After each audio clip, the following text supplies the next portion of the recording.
Bueno, pues ya son 12:30. Espero que ya esté la mayoría, ya hayan regresado y vamos a comenzar. Como les decía, esta última parte es como de las más importantes porque vamos a recolectar toda la información que hemos obtenido ya a manera de informe o nota médica. Es importante que este documento lo hagan por duplicado porque una de ellas puede entregarse en el momento en el que vayan eh, a recoger la notificación del Ministerio Público o bien pues para que esté disponible por cualquier cosa y la nota médica evidentemente pues forme parte del expediente clínico. Y ya sea que si se pierde o intentan modificarla en el Ministerio Público o por cualquier otra persona, pues se tenga la constancia del documento original que es parte de este expediente clínico. Entonces, antes que nada, nosotros no estamos obligados a calificar el delito o a pronunciarnos si este se cometió o no se cometió, a encontrar el culpable, señalar el agresor. Todas estas tareas le corresponden a la autoridad, ya ni siquiera tampoco a los médicos legistas. Es exploración, las muestras, el informe, es una parte de esta investigación.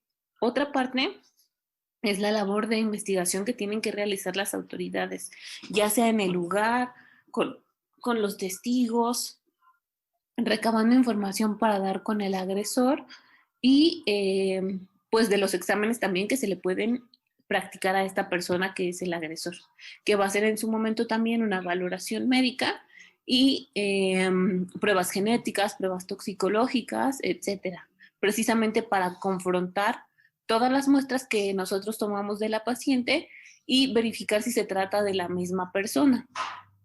Cuando las agresiones se cometen por desconocidos en la vía pública o en lugares públicos, generalmente pueden manifestar una serie de circunstancias similares y eso es lo que nos permite o le permite a las autoridades después identificar al agresor y ponerlo a disposición de las autoridades. Entonces, hace también algunos meses hubo en la Ciudad de México un grupo de mujeres que alegaban que habían sido agredidas sexualmente dentro de una región en Polanco. Después se detuvo a un sujeto que coincidía parcialmente con las características que se habían identificado, con las características físicas o la fisonomía, el color de piel, la estatura, otro tipo de datos, pero al final las pruebas genéticas arrojaron que no se trataba de la misma persona.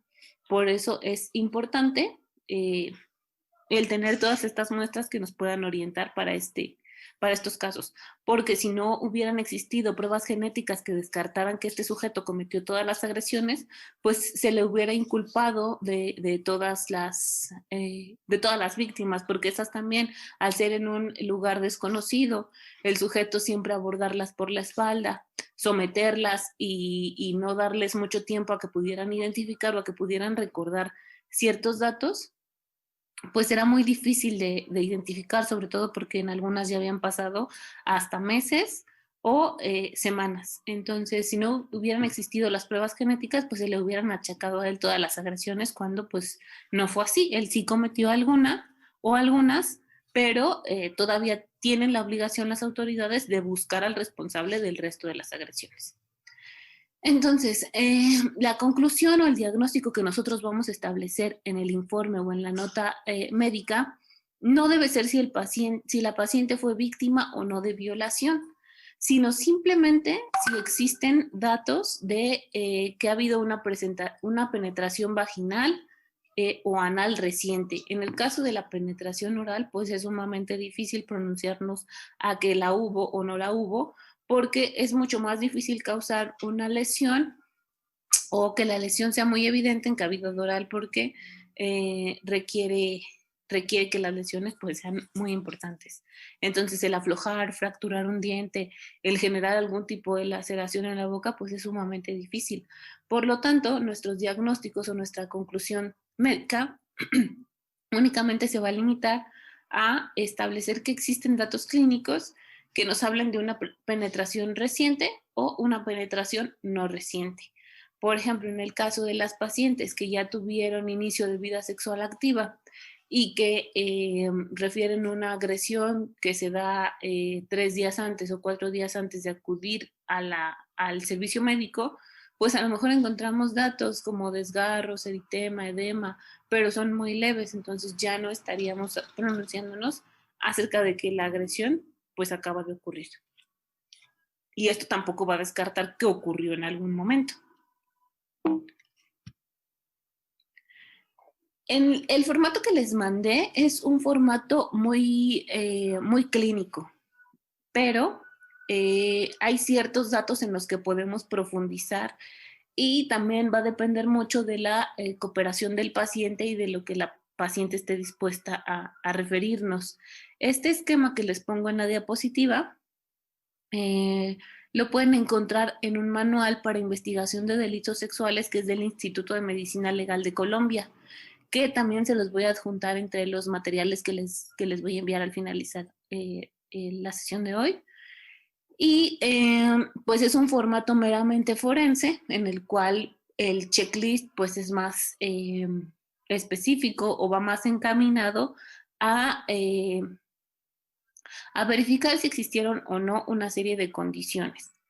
Y precisamente estos formatos se han generado ante la escasez de especialistas o la falta de capacitación de los que sí son especialistas para el abordaje de estos datos, porque muchas veces había datos que omitíamos mencionar en los informes o en los dictámenes por muchas circunstancias. Primero, porque a lo mejor no existían lesiones en cavidad o en región genital femenina, en labios menores, cavidad interna de muslos, etcétera. Pero en vez de poner que se habían explorado y no habían, pues los omitíamos, dando por hecho pues que no estaban. Pero esto es una fuente de confusión para las autoridades porque ellos no saben si lo revisaste o no. Y a la hora de una audiencia o de un juicio, pues es muy fácil justificar con que, bueno, es que sí lo revisé, pero no había y por eso no lo puse. Entonces, todos los hallazgos, sean positivos o negativos, tenemos que ponerlos y por eso se determinó o se ha determinado en otros países tener estos formatos para estandarizar la actuación de los médicos y ya nada más rellenar sí o no. Por ejemplo, en este caso del presunto agresor, en vez de dejar la narración a tribuna libre del paciente, pues ya irnos enfocados. ¿Utilizó un arma, una amenaza? No, pues ¿qué un arma? ¿Qué tipo de arma? Pues un cuchillo. Entonces ya nada más sería rellenar la serie de cuadritos que correspondan y ya. Pero esto también implica un volado porque podemos omitir ciertas particularidades que a lo mejor nos orientarían a identificar o a especificar las circunstancias del caso. Entonces, pues tiene sus pros y sus contras manejar este tipo de formatos. Y les comentaba, pueden abundar el Excel que yo les mandé si quieren agregar alguno de estos parámetros que pueden ser acerca del presunto agresor, de los datos descritos por el paciente o de las actividades posteriores a los hechos. O bien pueden incluirlas desde el interrogatorio y siempre tenerlas en cuenta para hacerlo de manera más dirigida. Entonces, entre los datos que nosotros podemos o que el formato del colombiano requiere del presunto agresor, van a ser principalmente pues si se trataba de una persona conocida o desconocida para la víctima, el número de agresores, porque ya vimos que si la agresión se comete entre dos o más personas, también es agravante. La relación que guardaba con ella, porque es un agravante, si es un familiar de línea directa, si es una persona que tenía una relación jerárquica, como a lo mejor su jefe, o una persona a la que le pudiera de ver cierta subordinación como alguna autoridad de la policía, del ejército, etcétera, entonces hay que especificarlo. Los métodos empleados por el agresor para cometer este tipo de violencias, si fueron amenazas, golpes físicos, si se ató, porque también si la víctima fue sometida o no tenía la capacidad de resistirse, es una de las agravantes que nos marca la ley. Si se le infligieron alguna quemadura, si se utilizó algún arma o alguna otra y especificar de qué otra estamos hablando. En el caso de las armas, de qué tipo, si fueron de fuego, cortopunzante, cortante, etcétera, punzante. Y esto pues también pues, la víctima nos puede decir, se trató de un cuchillo, entonces era un arma cortante. Se trató de un picayelo, entonces era un arma punzante. Esas son cosas que ya lo vamos a determinar nosotros, dependiendo del mecanismo por el cual pudieran causar una lesión estos instrumentos. Si la víctima puede determinar que el agresor se encontraba bajo el influjo de alguna sustancia, aquí menciona embriagantes, pero la gran mayoría de las veces, los casos que yo he visto, las víctimas dicen que presentaban olor a solvente. Entonces aquí podríamos poner embriagante, no, pero sí sí es un tipo de inhalante o solvente. Entonces no puede, o debería de haber algún dato para que como en los métodos o en las armas nosotros especificáramos si estaba bajo el influjo de alguna otra sustancia que no fuera embriagante. Si el agresor resultó lesionado en los hechos, si la paciente trató de defenderse, pudo haberlo rasguñado en la cara o pudo haberlo también mordido, o si al forcejear con el arma de fuego se disparó y el agresor resultó lesionado, etcétera, ¿no? Pueden ser 1000 circunstancias las que se tomen en cuenta y las que desencadenen que el agresor también haya resultado con lesiones. Entonces, este puede ser un dato importante porque eh, nos permite identificar o en casos en los que las lesiones, por ejemplo, se dieron con arma de fuego, ya sea porque la paciente gritó y a lo mejor ahí venía un policía y dispararon y cualquier cosa, eh, aunque el agresor huya, en algún momento tendría que solicitar atención médica y por eso también la notificación obligatoria en el caso de las heridas por arma de fuego o que parezcan ser heridas por arma de fuego son obligatorias. Entonces, este puede proporcionar información importante y ayudar a la detención o localización del agresor. Y si la paciente tiene la capacidad de proporcionar más datos, si este sujeto resultó lesionado, nos puede describir en qué área, en una pierna, en la cara, en la mano, si ella lo mordió, en el cuello, en la espalda, en el hombro, etcétera. Y otros actos que pueden ser descritos por la paciente o el paciente, identificar qué tipo de penetración fue, si para la penetración se ocupó un objeto diferente del pene, qué tipo de objeto y en dónde, si el agresor eyaculó o no sabe, si utilizó el condón, si utilizó algún tipo de lubricante. En los casos en los que he tenido conocimiento de que participan las autoridades, pues ya saben, ¿no? Que es lo frecuente que las mojan o les escupen para facilitar la penetración. Y también el hecho de que se facilite la penetración con algún tipo de lubricante, saliva, líquido, etcétera, pues nos va a disminuir la gravedad o la cantidad de lesiones que nosotros podemos encontrar. Si el agresor utilizó algunas otras maniobras como besos, succiones, mordeduras, tocamientos, etcétera, entonces estas zonas que fueron agredidas o tocadas por el agresor también pueden ser susceptibles, como ya vimos, de tomar una muestra en el caso de las mordeduras para detectar la presencia de amilasa salival y posteriormente hacer una confronta genética. Esto si se utilizó alcohol o drogas, pues es en relación a la víctima, si se le administraron algunas sustancias, y las actividades posteriores a los hechos, que también yo las englobo más en la entrevista que en un tipo de checklist. Entonces, si se cambió de ropa, si se insertó o retiró un tampón, si vomitó, si ingirió alimentos, se lavó los dientes, tal. Y ya después en la revisión de genitales externos, el formato o el manual colombiano es mucho más escueto porque ya nada más es como rellenar una serie de espacios en los cuales vamos a poner o vamos a tomar en cuenta si la paciente presentaba o no presentaba un desarrollo de Tanner y en qué fase, cuando no conocemos, por ejemplo, la fecha exacta de nacimiento o la edad, la paciente está comprometida neurológicamente, etcétera, ¿no? La posición para realizar el examen. Nosotros damos por hecho que si es una paciente que está viva, la vamos a poder colocar en una posición ginecológica. Pero si es una paciente que presenta algún tipo de discapacidad, encuentra postrada, pues a lo mejor nosotros nos tenemos que adaptar a realizar esta exploración en alguna otra posición para la paciente. Si está espástica, por ejemplo, pues nos va a ser muy difícil realizar la maniobra de las riendas, la separación de las piernas, entonces eso nos va a dificultar encontrar los hallazgos y esto no quiere decir pues que no estén presentes, sino que hay que dejar constancia del por qué la exploración tuvo dificultades y a qué se le atribuye.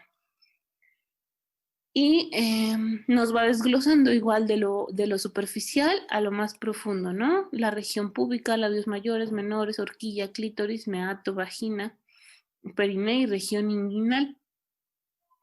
Igual lo del imen solo va a ser rellenar ciertas características en cuanto a la forma y el estado.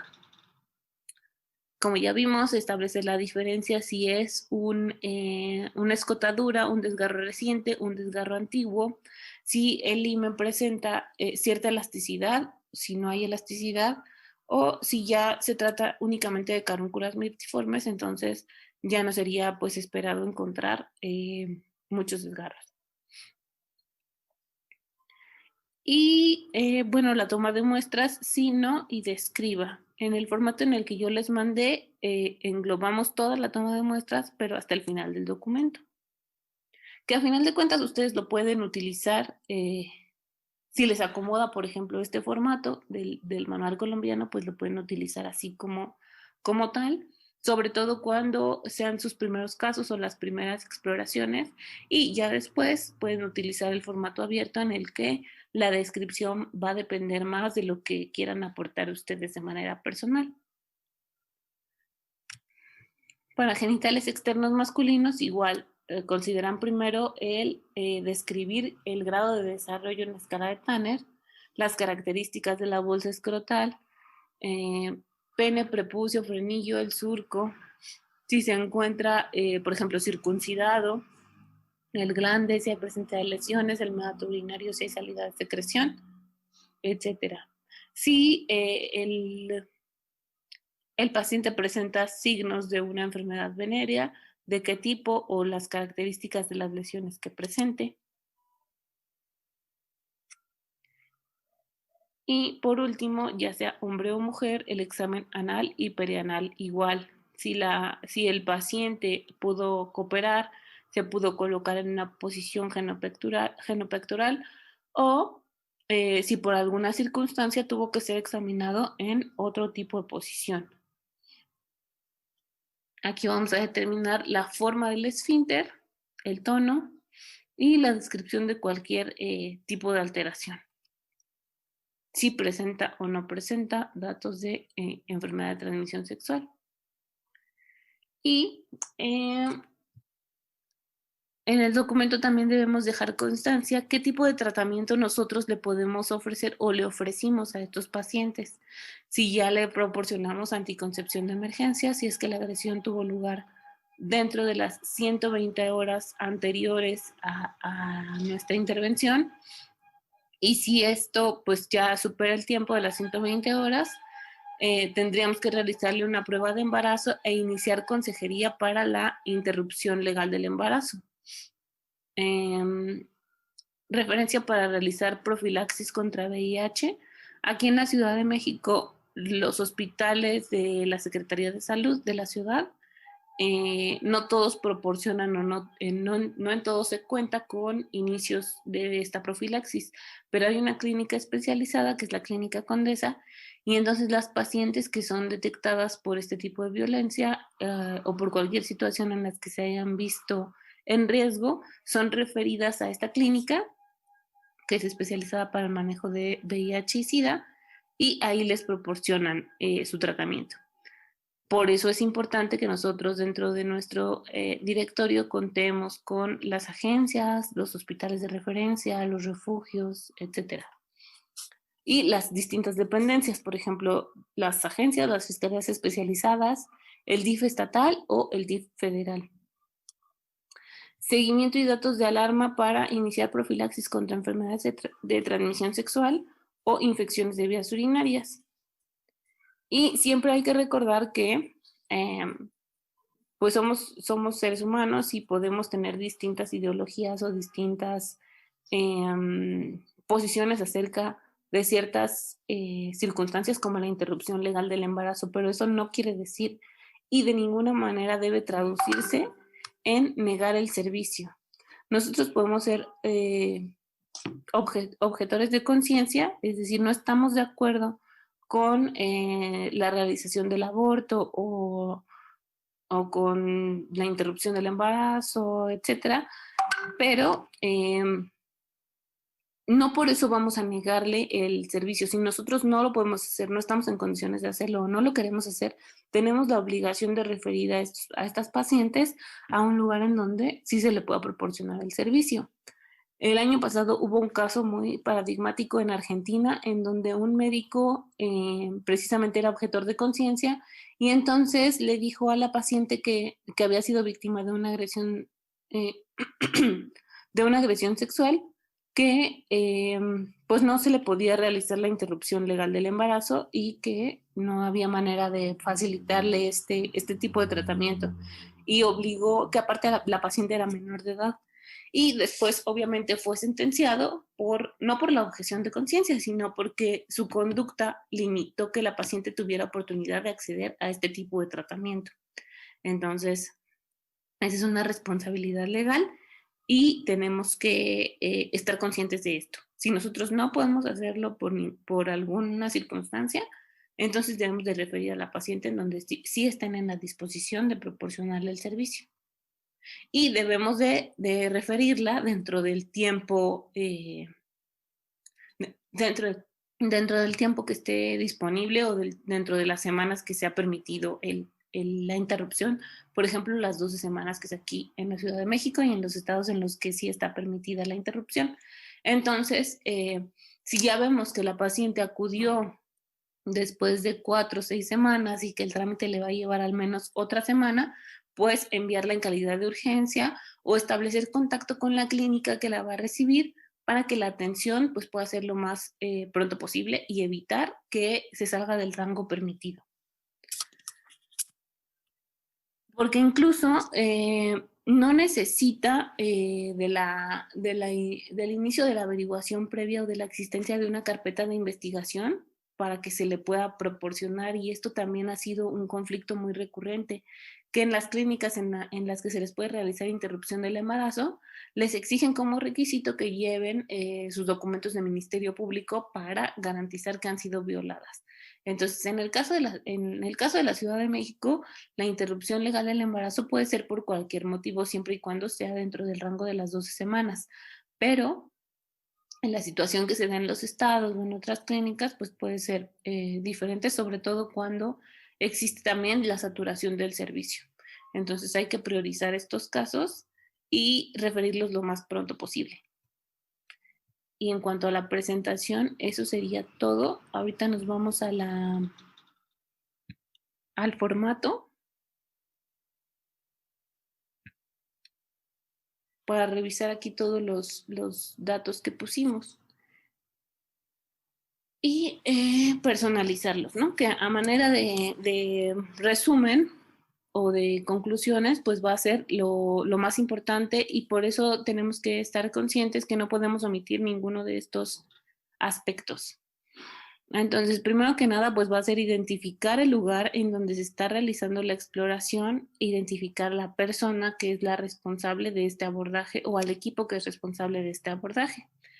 Entonces, especificar si se trata de un hospital, una clínica o un consultorio, que esto también va a traducirse en qué podemos esperar o qué tipo de tratamiento o abordaje se le puede dar a estos pacientes. Si los datos generales acerca del paciente, si este es mayor o menor de edad, si va en compañía de alguien, esta persona, si guarda algún parentesco con la víctima o si solo es una amistad.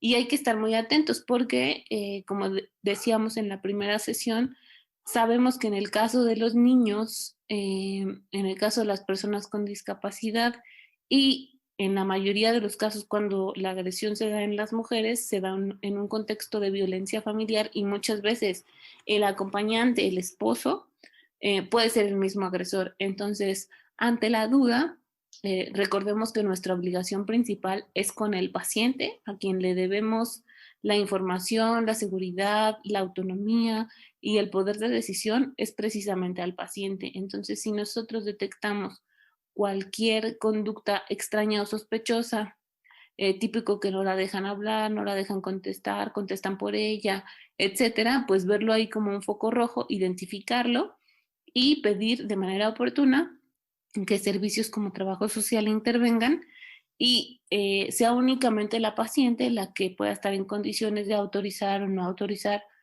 ciertos procedimientos o la exploración, la toma de muestras, etcétera.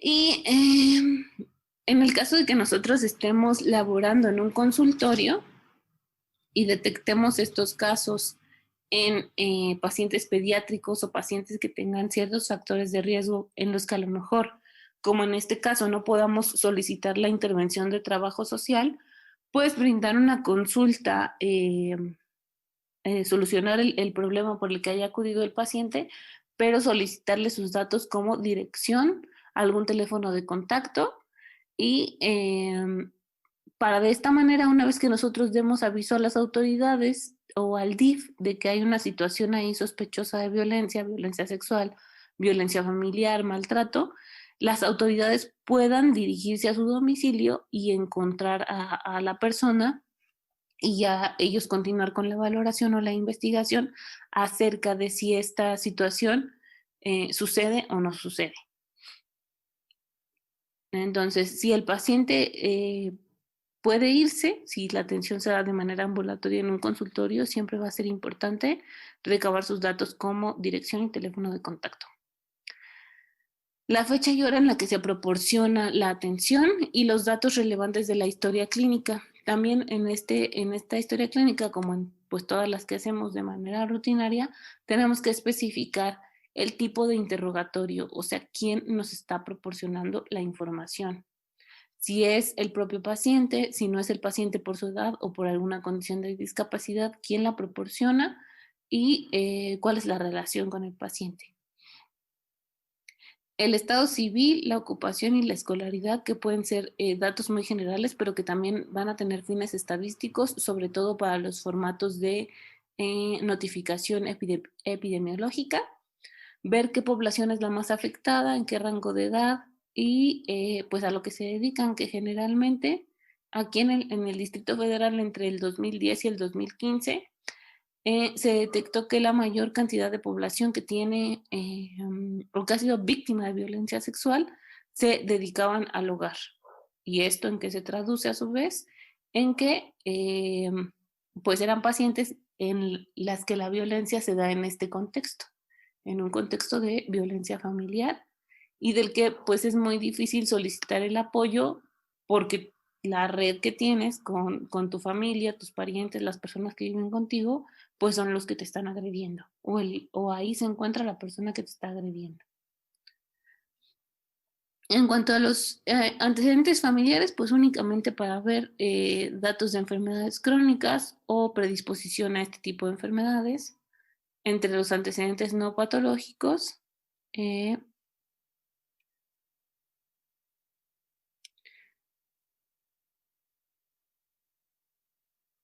otros datos que pudieran ser relevantes para traducirnos los hallazgos o interpretar los hallazgos que nosotros encontremos en antecedentes patológicos, si tiene alergias, cirugías, enfermedades crónicas, tabaquismo, consumo de sustancias, principalmente porque vimos que las muestras que nosotros podemos solicitar, algunas de ellas van encaminadas a los laboratorios toxicológicos y los resultados se van a alterar si es un paciente que consume con regularidad alcohol o cualquier otra sustancia, en pacientes que nunca lo consumen y pues se les da de manera disfrazada en sus alimentos o bebidas.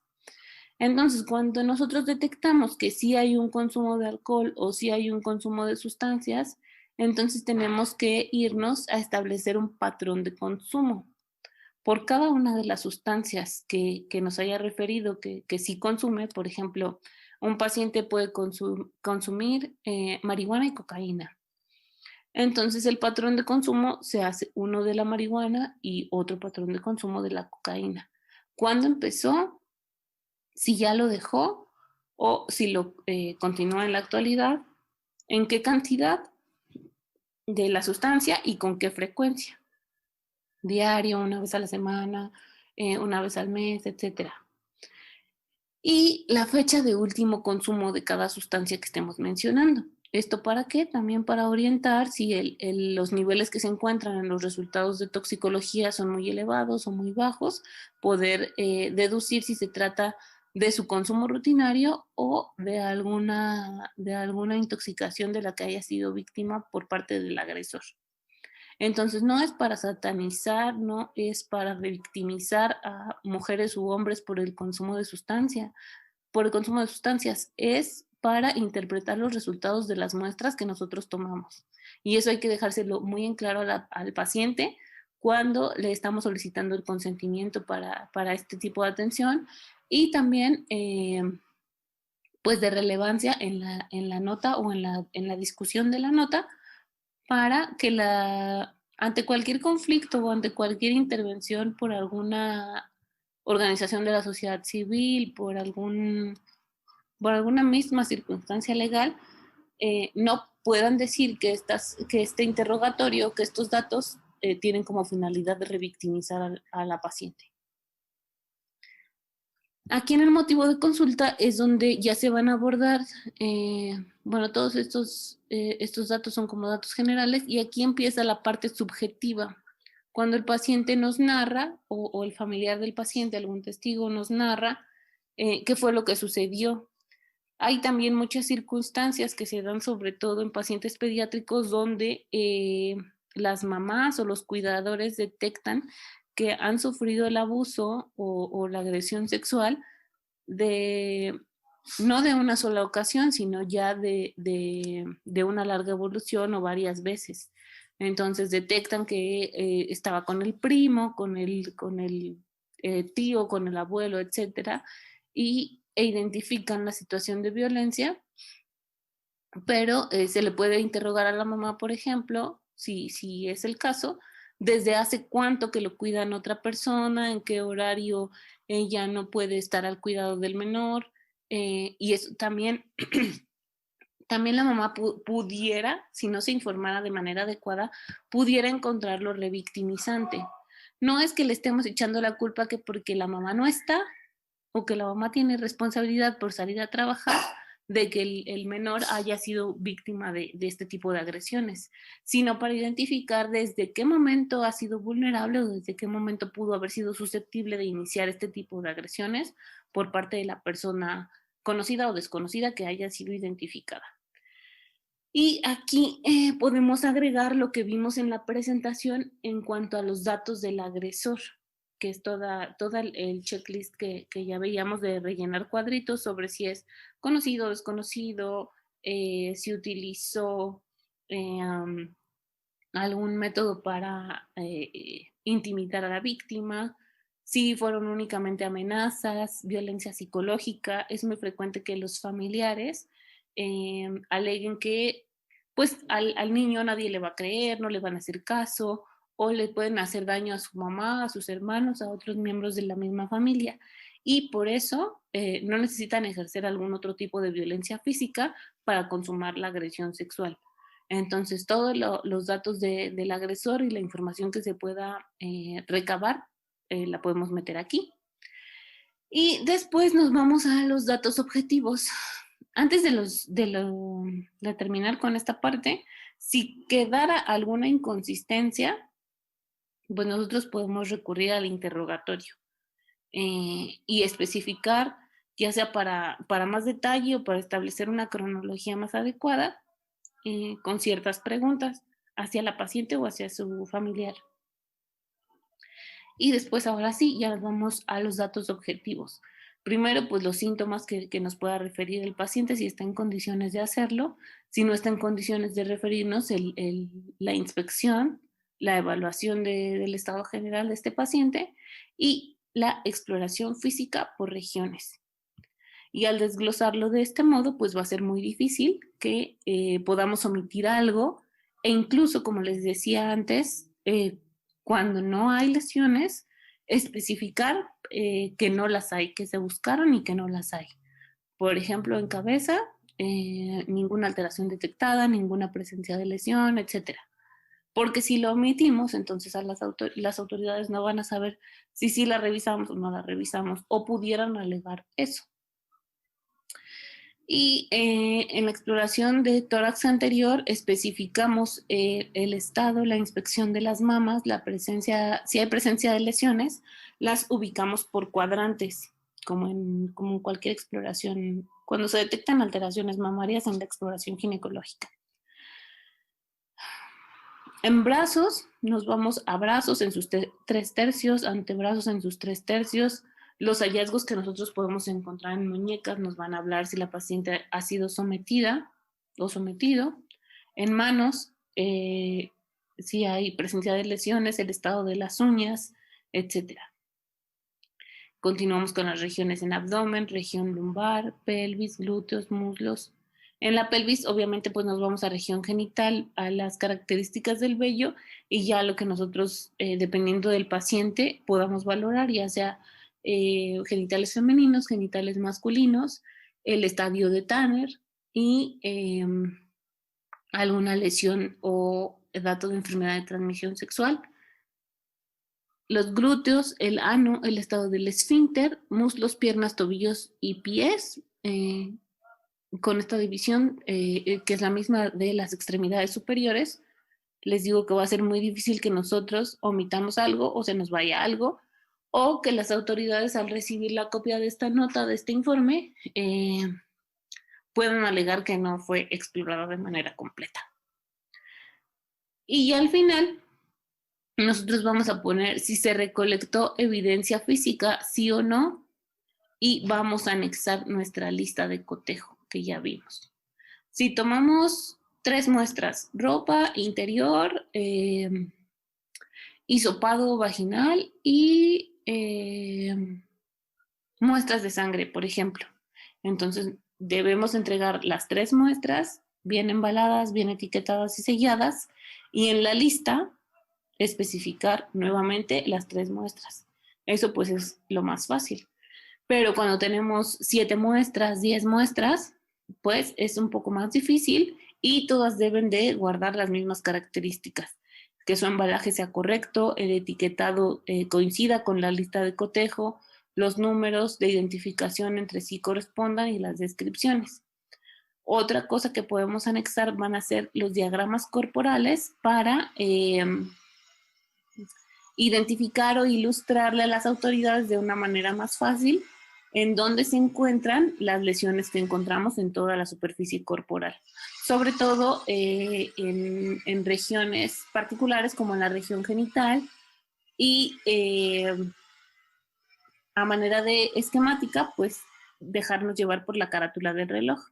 Si se solicitaron algunos otros estudios complementarios como presencia de radiografías, ecografías, tomografías, etcétera. También las agregamos. Aquí en muchos hospitales ya no se les da como tal la imagen si se trata de radiografías, pero podemos incluir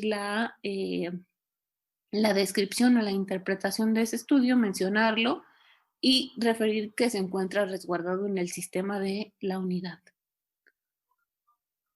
Algún otro estudio que nosotros realicemos y por último las notas de referencia que van a traducirse en los tratamientos o los abordajes que tenga pendientes el paciente, ya sea porque no se le pudieron proporcionar ahí el seguimiento para la profilaxis para VIH, la interrupción del embarazo, la anticoncepción de emergencia, etcétera. O bien si requiriera alguna intervención de tipo psicológico o psiquiátrico más especializada, tenemos que especificar a qué hospital, a qué servicio y con qué objetivo se está refiriendo a estas instituciones. Y por último, establecer los diagnósticos que presente. Si presenta alguna enfermedad crónica o alguna discapacidad, es lo que vamos a poner nosotros en primer lugar. Después, como les decía, si se encontró huella o si con los datos clínicos es posible determinar que exista o que se sugiera una penetración reciente y si esta fue anal o vaginal. Las intervenciones que queden pendientes por resolver con esta paciente, si no acudió dentro del periodo de ventana que le permitía proporcionarles anticoncepción de emergencia, pero requiere posteriormente regresar para que se descarte un embarazo o la interrupción legal del embarazo. Las indicaciones, si se va con algún medicamento por presencia de enfermedad o por las mismas lesiones que se le hayan provocado del hecho, si tiene que regresar o no tiene que regresar a esta unidad o a otras, y el destino del paciente. Si se egresó a su casa, si fue un menor y se está en trámites con el DIF, si se va a ir a resguardo con el DIF, si es un adulto, si se va a algún refugio y quién está capacitado para darle el seguimiento, ya sea la autoridad o el titular del refugio al que se haya ido. Entonces les digo, este documento tiene que ir por duplicado, uno en el expediente clínico y otro el que se les va a proporcionar a las autoridades. Cuando aparte de las autoridades, el paciente, por ejemplo, es de los que terminan el DIF, también se va a requerir una copia para que el DIF inicie su expediente. Entonces, ya teniendo el original nosotros, pues podemos repartir las copias que sean necesarias. Y esto nos va a garantizar que después estos formatos no se puedan alterar o se puedan siempre comparar con el original que estará en posesión del hospital, de la clínica o del consultorio. Porque incluso cuando damos una atención particular, nosotros somos los encargados de conservar el expediente clínico por el tiempo que lo marca la ley, que en este caso son 5 años. Entonces, no es pretexto, así trabajemos en un consultorio de farmacia, el no resguardar nuestros documentos como el expediente clínico. Entonces, pues a grandes rasgos es esto. Es evidentemente mucho trabajo, pero pues no va a ser del diario, afortunadamente. Y lo único que debemos considerar es que pues la diferencia entre conocer este abordaje y no conocerlo para una persona puede significar tranquilidad o pues una serie de obstáculos a los que no están preparados y que en cualquier momento lamentablemente le puede pasar a alguien que nosotros conozcamos, que sea cercano, una amistad, un familiar, etcétera. Entonces, pues hay que tenerlo en cuenta, hay que tratar de repasarlo. Si no tenemos contacto con estos casos de manera muy frecuente, pues estar en condiciones de estar haciendo, por ejemplo, simulacros, si es que trabajamos en algún hospital, si tenemos médicos en formación, si somos médicos en formación, pues sí, estar practicando, hacer simulacros para que el día que se nos presenten estas situaciones, pues poder estar en la mejor disposición de prestar una atención completa a este tipo de pacientes. Y no sé si ahora sí, si tengan alguna duda.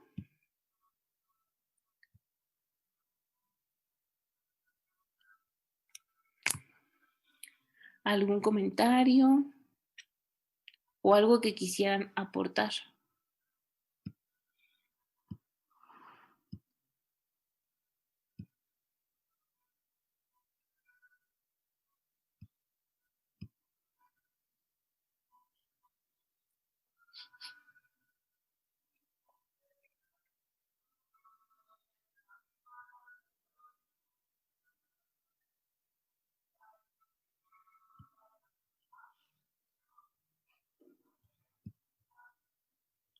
A los compañeros que no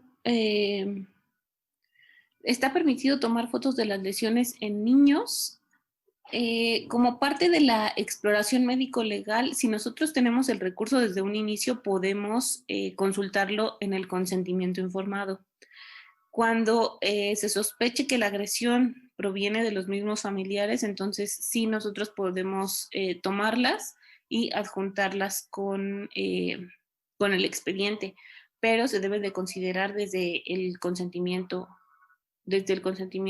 informado. Y ese consentimiento, como no lo van a otorgar los padres, lo deben de firmar dos profesionales, que sean diferentes al profesional que va a realizar la exploración. Entonces, me imagino que puede solicitarlo, o lo ideal sería que lo autorizara el jefe de servicio, en este caso el servicio de pediatría, y alguien de la dirección del hospital, que se le tomaran las fotos de las lesiones para que se garantizara que se van a anexar al expediente y se van a resguardar el tiempo que sea necesario. De esta manera sí está permitido tomar foto. Y en el caso de los adultos, eh, pues se les consulta a ellos y ya será decisión personal si las autorizan o no las autorizan, y también pues si se cuenta con el recurso, porque muchas veces pues podemos tomarle las fotos, pero pues ya el problema es en dónde se van a imprimir y quién las va a imprimir para resguardar pues estas imágenes, ¿no? No las podemos mandar al office o a cualquier papelería así para imprimirlas y que formen parte del expediente. Hay que tener mucho cuidado con estas imágenes porque pueden ser difundidas para otros fines. Entonces, en el caso de los niños, lo deben de autorizar dos profesionales que estén en la institución en la que se va a realizar esta exploración, y en el caso de los adultos, pues se deja a consideración o a decisión personal.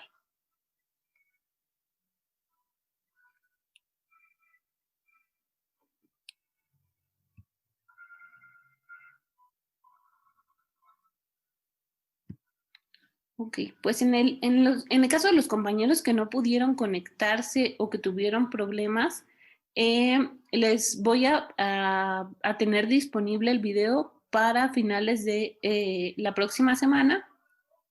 Van a estar disponibles las dos sesiones, pero únicamente por 15 días, me parece. Entonces la pueden consultar dentro de esos 15 días, la grabación de las sesiones, y el material se los hago llegar igual a mediados o a finales de esta semana para que tengan toda la presentación y puedan hacer uso de ella las veces que sean necesarias y replicarla con su equipo o con otros médicos. Abigail nos pregunta, ¿la ropa interior que se etiqueta se resguarda para el Ministerio Público? Sí, todas las muestras precisamente van etiquetadas y embaladas, porque una vez que llega al Ministerio Público se le hacen llegar a él. Muchas de las veces, como les comentaba al principio de la presentación, los pacientes acuden para solucionar su problema médico, ¿no? Si presentan alguna lesión o si tienen inquietud de saber si van a desencadenar algún tipo de infección de transmisión sexual o algún embarazo, es por lo que acuden al servicio médico y no están convencidos de iniciar un proceso en el caso de que se trate de pacientes adultos. Entonces, se les puede dar la opción de que nosotros tomemos las muestras y ya en los 2 o 3 días posteriores, si la paciente mayor de edad decide iniciar el procedimiento legal, pues nosotros tenemos ahí las muestras a disposición de las autoridades y de la paciente, o si no decide iniciar ningún procedimiento legal, pues se pueden desechar las muestras en un lapso de 5 días, porque pues nosotros tampoco tenemos en los hospitales el lugar ni las condiciones para resguardarlas. Entonces, si de 3 a 5 días la paciente adulta decide no iniciar la averiguación previa porque la violación es un delito que se persigue por querella, entonces se desechan las muestras. En el caso de los niños o de personas menores de 15 años o con alguna discapacidad es diferente porque no necesitamos la autorización de la persona para dar el aviso. Entonces se notifica al Ministerio Público y ya en cuanto el Ministerio Público acuda al hospital, pues ya se le hacen llegar se le entregan las muestras. Entonces así, de la manera en la que yo les comenté, que se etiquetan y se embalan, no va a haber duda de que esa muestra pertenece al paciente que nosotros revisamos y no lo va a poder poner en duda tampoco el Ministerio Público ni otras autoridades porque cumplen con los requisitos de lo que se conoce como cadena de custodia. Entonces, una vez que se entregan al Ministerio Público, él nos tiene que firmar la lista de cotejo que está recibiendo todas las muestras que nosotras estamos poniendo ahí y eso se queda como un acuse o un respaldo para que después nadie pueda decir que se puso que se entregaron muestras de sangre y no se entregaron. Si nosotros tenemos firmado ese acuse, esa lista de cotejo, pues eso nos garantiza que nosotros las tomamos y ellos tienen la obligación de procesarlos. Ok.